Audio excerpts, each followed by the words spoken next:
So आजको दिन चाहिँ मेरो चाहिँ के भयो यस्तो सो हेलो नमस्ते एभ्रीवान, मेरो नाम चाहिँ प्रशान्त राई र आज चाहिँ रहेको छ day 23 hour 30 days mini blog challenge. So आज चाहिँ म चाहिँ साथीको रुम जाँदैछु, किनभने आज चाहिँ साथी चाहिँ रुम सर्ने अरे, अनि त्यही भएर हेर्न सक्नुहुन्छ मैले साथीको रुम पनि पुगिसकेँ। यहाँ चाहिँ अघि नै साथीहरूले चाहिँ रुम सार्दै रहेछन्, सामानहरू ओसार्दै रहेछ। अनि त्यसपछि यहाँ हेर्न सक्नुहुन्छ यो रुममा चाहिँ हामीले चाहिँ सामानहरू लिएर राख्नुपर्ने थियो र रुम सजाउनु पर्ने थियो।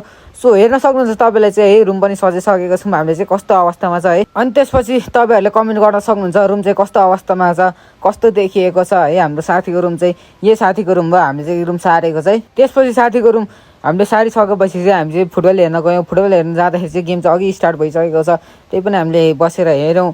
आजको खेल चाहिँ रहेको थियो झापा बिरतामोट भर्सेस बेलबारी मोरङ बेलबारी थियो र आजको खेल चाहिँ मैले सपोर्ट गरेको टिम चाहिँ हारिसकेको छ। मैले चाहिँ झापा बिरतामोटलाई सपोर्ट गरेको थिएँ। आज चाहिँ मोरङ बेलबारीको टिमबाट चाहिँ ह्याट्रिक हान्यो, ह्याट्रिकै हान्यो क्या गाई चाहिँ ह्याट्रिक। झापा बिरतामोटलाई ह्याट्रिक हानेर 3 गोलले हरायो। केही छैन गाई, भोलि चाहिँ धनकोटा र मोरङ बेलबारीको हुनेछ। को आउँदै हुन्छ कमेन्ट गरिदिनु होला। सो भोलि चाहिँ फाइनल छ, सबैजना आइदिनु होला, हेरिदिनु होला। पुरा स्टेडियमै भर्नुपर्छ, सधैँ भरिरहेकै हो तर पनि भोलि चाहिँ फुल सबै स्टेडियम भर्नुपर्छ र ग्राउन्डभित्र पनि गएर हेर्नुपर्छ है, माथि स्टेडियममा नपुगेकोहरूले। सो को आउँदै हुन्छ फेरि पनि कमेन्ट गरिदिनु होला है, म आउँदैछु म आउनेछु भनेर है। र हामी चाहिँ यहाँ बसेर फेरि पनि गेम हेर्छौँ अस्तिकै ठाउँमा बसेर है। यहाँ हेर्न सक्नुहुन्छ 2 जना ट्विन्स बहिनीहरू रहेछ, हाम्रो ठ्याक्क अगाडि बसिराख्नु भएको रहेछ। एकदमै मलाई चाहिँ मन परेर मैले चाहिँ भिडियो लिएँ बहिनीहरूको है।